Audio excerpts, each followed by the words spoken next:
तो अभी तक जो है हम लोगों ने नीति शतक में 20 श्लोक को पढ़ा और आज हम पढ़ेंगे नीति शतक में श्लोक 21वें को।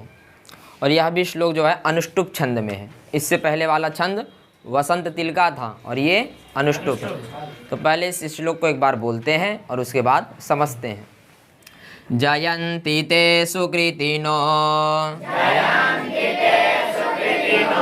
रससिद्धा कवीश्वराः नास्ति येषां यशः काये जरामरणजं भयम्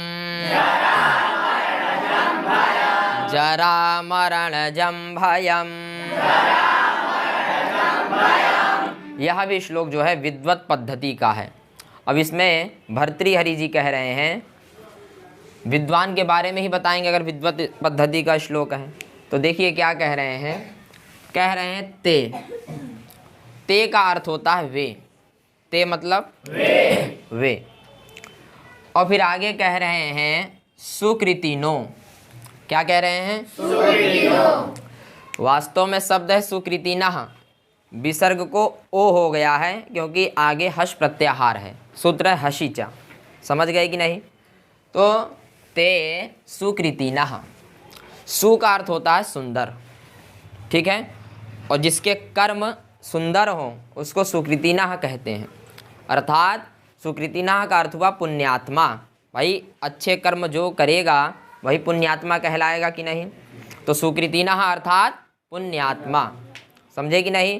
ते भी जो है तत्शब्द का पुल्लिंग में जब आप रूप बनाएंगे, सह तौ ते, प्रथमा विभक्ति बहुवचन, और सुकृतिनः भी जो है यह भी प्रथमा विभक्ति बहुवचन का रूप है। सुकृति ही, सुकृतिनौ, सुकृतिनः।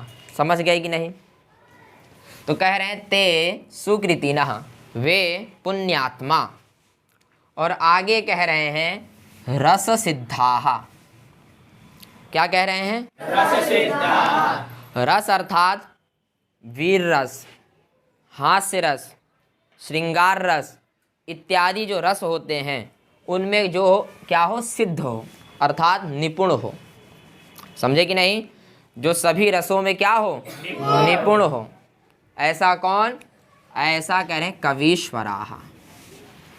क्या कह रहे हैं? कवीश्वराः।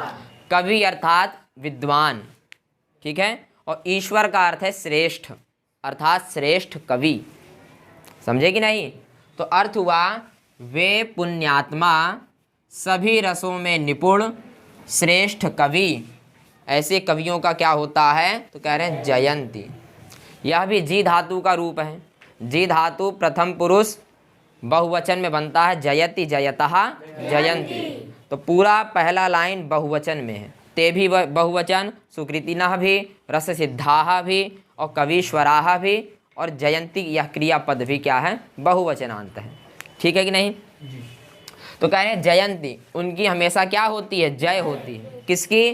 तो कह रहे हैं ते सुकृतिनः, वे पुण्यात्मा, रस सिद्धाः, अर्थात सभी रसों में निपुण ऐसे कवीश्वरों की क्या होती है? जय होती है। समझे कि नहीं? ऐसा कवि जो पुण्यात्मा हो, जिसके कर्म बहुत अच्छे हों, और क्या हो, सभी रसों में सिद्ध हो, ऐसा जो कवि होता है उसकी हमेशा क्या होती है? जय होती है। भर्तृहरि जी कह रहे हैं। समझ गए कि नहीं? फिर आगे कह रहे हैं ये शाम। क्या कह रहे हैं? ये शाम। ये शाम। समझे कि नहीं? ये शाम मतलब जिनके। समझे कि नहीं? षष्ठी विभक्ति का बहुवचन रूप है, यस्य ययोः ये शाम। समझे कि नहीं? क्योंकि ऊपर भी बहुवचन कह रहे हैं तो ये शाम से भी बहुवचन। भाई आप किसी को बहुत सारे कह रहे हो तो है कहोगे कि हैं कहेंगे? हैं कहेंगे कि नहीं? तो वैसे ही ऊपर बहुवचन कहें, अब इन्हीं को दोबारा जो भी आप शब्द प्रयोग करोगे वह भी बहुवचन में ही होगा। तो बोले ये शाम। ये शाम अर्थात ये सब, अर्थात ऐसे कवीश्वराः ये शाम। समझे कि नहीं? ये शाम का अर्थ हुआ जिनके। और आगे कह रहे हैं यशः काये। क्या कह रहे हैं? यश मतलब यश, और काय कहते हैं शरीर को। काय मतलब शरीर। यशः काये, जिनके यश रूपी शरीर में, सप्तमी है काय, तो शरीर में। फिर कह रहे हैं जरा, जरा कहते हैं बुढ़ापे को, वृद्ध अवस्था को जरा कहते हैं, समझे कि नहीं।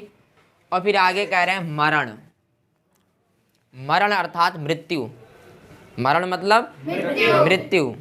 और फिर कह रहे हैं जम, जम अर्थात उत्पन्न, जम मतलब उत्पन्न होना, समझे कि नहीं। तो इसका अर्थ हुआ येषाम यशः काये, येषाम मतलब जिनके, यशः काये का अर्थ हुआ यश रूपी शरीर में, जरा अर्थात वृद्धावस्था, मरण अर्थात मरने से, जन्म अर्थात उत्पन्न होने वाला, जम मतलब उत्पन्न होने वाला, क्या, भयम, भय, समझे कि नहीं। कह रहे नास्ति, नास्ति मतलब नहीं है, नहीं होता, समझे कि नहीं। तो अर्थ हुआ येषाम यशः काये, जिनके यश रूपी शरीर में जरा मरण जम भयम, जरा अर्थात वृद्धावस्था, मरण अर्थात मृत्यु, मरने का, उत्पन्न होने वाला भय नहीं होता, ऐसे कवीश्वरों की हमेशा जय होती है, समझे कि नहीं। पहले भर्तृहरि जी ने कहा ते सुकृतिनः, वे पुण्यात्मा, रस सिद्धाः, सभी रसों में निपुण, ऐसे कवीश्वराः, ऐसे श्रेष्ठ कवियों की हमेशा जय होती है, जिनके यश रूपी शरीर में ना ही मरने का भय होता है और ना ही वृद्धावस्था का भय होता है। ऐसे जितने भी कवि होते हैं उनकी हमेशा क्या होती है, जय होती है, समझ गए कि नहीं। यशः काय कहते हैं,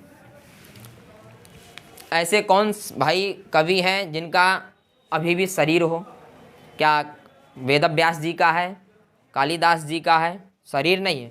तो यहाँ भौतिक शरीर की बात नहीं है, जो यश रूपी शरीर है उसकी बात है। वेदव्यास जी ने वेद की रचना की, रचना अर्थात वेद को लिखा, उसको विभिन्न भागों में बांटा। कालिदास जी ने प्रमुख ग्रंथ लिखे कि नहीं, कई काव्य लिखा। ऐसे भारवी जी ने भी काव्य लिखा, तुलसीदास जी ने रामायण लिखा।